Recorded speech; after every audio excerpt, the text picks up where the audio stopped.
Mummy જો એક વાત કહું, હવે મારા લગ્ન થઈ ગયા છે એટલે તારી પહેલી પ્રાયોરિટી હવે હંમેશા ભાભી જ હોવા જોઈએ.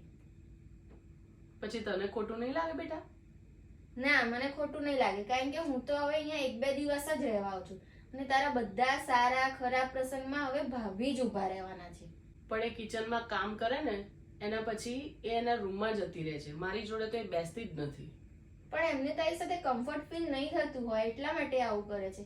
અને તે બી ક્યારે એમને પૂછ્યું છે કે તને આ ઘરમાં ફાવે છે નથી ફાવતું, તમે શું તકલીફ ફેસ કરો છો અત્યારે, આગળ તારો શું પ્લાન છે, એવું તે ક્યારે પૂછ્યું છે એમને? ના, એવું તો મેં નથી પૂછ્યું. ભાઈના મેરેજ ટકશે કે નહીં ટકે એ બધું જ અત્યારે તારી ઉપર છે, કારણ કે ભાઈ લવ મેરેજ કરીને આવ્યો છે એટલે એ જે છોકરી આવી છે આપણા ઘરમાં એની સંપૂર્ણપણે જવાબદારી આપણી જ હોવી જોઈએ કે આપણે એને ખુશ રાખવાની છે. એટલે તું બી એમને છોકરીની જેમ જ સમજ ને એવી રીતે જ પ્રેમ કર. હા બેટા, તારી વાત સાચી છે.